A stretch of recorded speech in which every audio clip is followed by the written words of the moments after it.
There are a few dad quotes that I have carefully crafted as gifts for my children. They never thank me for these treasures, these nuggets of distilled wisdom. In fact, I imagine they might mockingly repeat them one day to their own children in their best imitation of my voice. Last week, my daughter stopped me before I uttered my favorite line and grudgingly said it herself. What she doesn't know yet is that that is the ultimate compliment.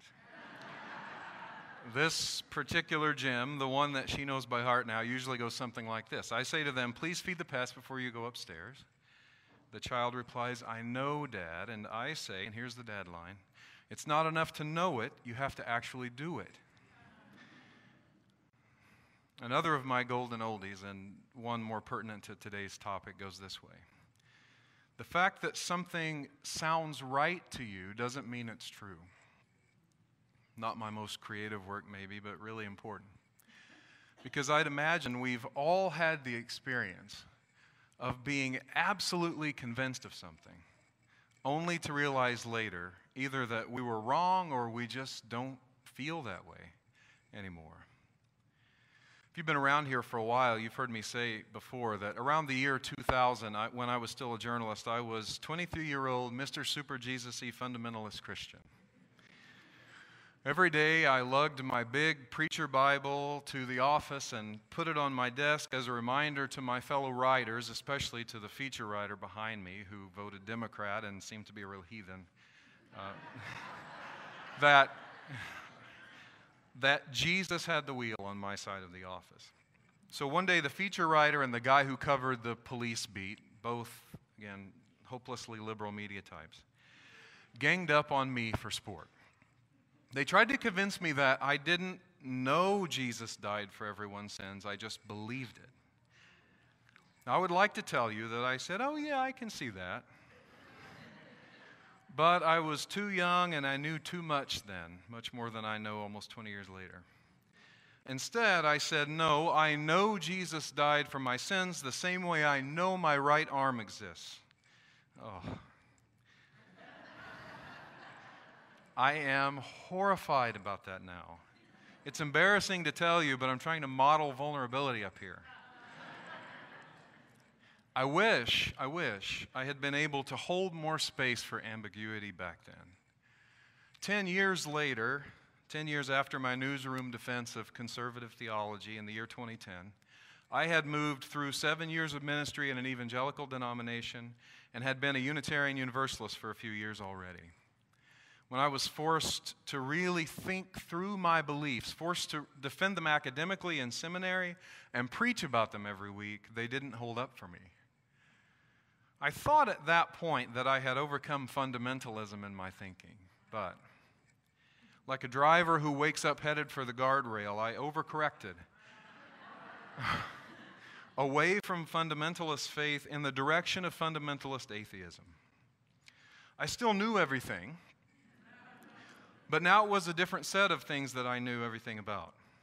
I was now certain that there was no God, certain that it was ridiculous to think that there was. Anybody within earshot was a potential debate partner or victim, however you would couch that. I became expert at arguing with my colleagues in more conservative denominations. It was not a good look. It's not easy to stop being fundamentalist, to be so damn sure about everything. Your journey may not be as herky-jerky as mine, but I think in the end, you and I are probably not so different. We all want to be certain. Our brains, in fact, labor to make us feel sure of things. And they do that to protect us, to save our lives. We have historically needed to quickly identify people and other animals as safe or threat. And when the animal coming at us has big fangs or the person coming at us has a club, we don't have time to focus group whether this being is friend or foe. Can you imagine an ancient cave person preacher telling her congregation, in that moment, between the time you see the deadly animal and the time when it grabs you by the neck, spend some time thinking about your assumptions and whether your assumptions about this creature are true? No. classify, and act quickly. You have to be certain now. It's deep in our DNA, in the way we operate. There was a study conducted last year at Dartmouth, the results of which were summarized in a 2016 article in the journal Science Daily. This is a quote, it's a few paragraphs. Assessing whether a fluffy bunny or a giant spider poses a threat to our safety happens automatically.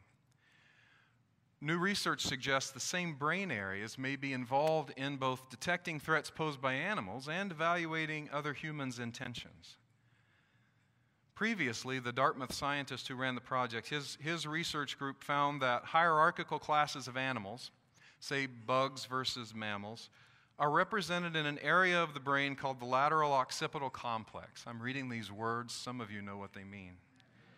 Lateral occipital, a region involved in object perception and recognition. What was not known was which brain region processes information about an animal's dangerousness. So to investigate that, the researchers scanned volunteers' brains while they were showing them pictures of bugs, reptiles, mammals. Half of the animals depicted were classified as low threat, like butterflies and rabbits. Half were high threat, like snakes and cougars. Using MRI, the researchers determined which areas of the brain were active when participants viewed bugs, reptiles, mammals, and then when they viewed low and high threat animals. They found that taxonomic class, the class of animal, was represented in the lateral occipital complex. That's what they thought before. But what they found was a different area of the brain represented threat, how threatening these animals were. That area, called the temporal sulcus, is a fold in the brain tissue that runs just above the ear. And previous research had implicated that region in understanding facial expressions and deciphering other people's intentions. And so the researchers speculate, they conclude that evaluating other humans and evaluating threats posed by animals are probably in our brain related functions. So, as fancy and sophisticated as our brains are, we still get our signals crossed. Impulses meant to protect us from being mauled by wild animals get applied to beliefs and feelings and opinions, and we classify things too quickly that have much more ambiguity than our judgment allows for. This is, I think, an excellent argument for not arming police to the teeth. They are humans. And as seems to have happened in Minnesota when a police officer shot a woman who approached his car after calling the police for help, the police officer's very human brains will, not may, but will misclassify the danger level of the people near them. But this evidence also implies that we should be working to hold space for ambiguity in every area of our lives. Religion's certainly a great example. Too much religious certainty can be deadly. It leads to shaming arguments and shutting people out, or worse, to abortion clinic bombings and religion-based terrorism and mass suicides. The assumption in some circles is that religion is about life or death, about heaven or hell, and it feels dangerous to have beliefs questioned or to watch the world heading in a direction that seems counter to a person's beliefs. I could take this moment to praise us religious progressives for our tolerance of religious ambiguity. After all, the Unitarian Universalist answer to questions about the existence of God and salvation and ultimate truth is often, what do you think? But we, too, often give in to the temptation to certainty. Take the story of the Garden of Eden, for example. For religious fundamentalists, the Garden of Eden was a place in the same way that Phoenix is a place. And if you look real hard, you can find the spot where it was. I grew up believing that, and every now and then, some bogus news story would proclaim that Eden had been found somewhere in the Middle East where none of us would ever have the money to travel. So we believed it. For folks who see faith that way, the world is full of angels and demons battling for the eternal souls of human beings. Ambiguity is dangerous. Certainty is as important as life and death. Religious liberals see stories like this one as metaphors. So for many of us, the Garden of Eden story is a wisdom parable, about an experience that all of us have, about learning the way the world really works, and then realizing, now that we know this, our innocence is gone forever. There is no going back to the Garden of Innocence once we've eaten of the fruit of the knowledge of good and evil.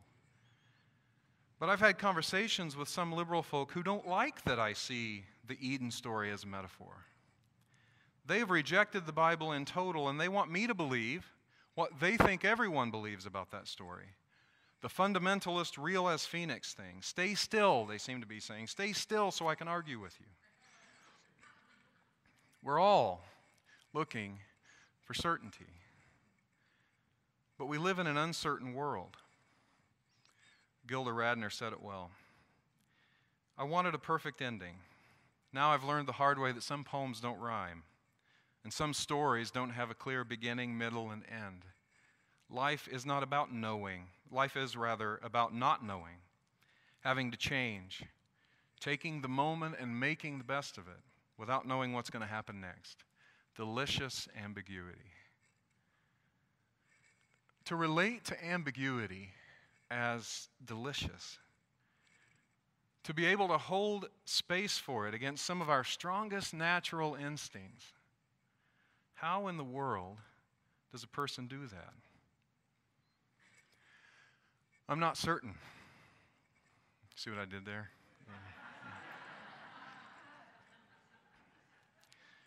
But I can, thank you for humoring me. But I think I can remind us of a few things that help. First, we all need to be doing the work it takes to not always act on our first instincts. Because every argument is not life and death. These days there are hardly ever deadly animals flying at us, unless we've done something stupid at the zoo. And so when we're in an argument about something really important to us, it helps to be able to feel defensiveness coming, to feel it rise, to recognize it, and let it pass. I think, I hope, this takes a lifetime of work. Otherwise, I'm just bad at it. Most of us, I think, are good at it some days, worse at it other days. The key is not to perfect it, but to increase the number of days on which we can allow the feeling of defensiveness or fear-based anger to rise in us without hollering at somebody or even needing to prove ourselves right. My second reminder is something of a paradox in itself. Know yourself and your own convictions, and keep your heart open to ambiguity and paradox. Be humble enough to learn something from someone who disagrees with you on really important things, and act with clarity and precision on your most deeply held values. Seems to me that's something like learning to play a sport or learning an instrument. It's more muscle memory sometimes than science or art.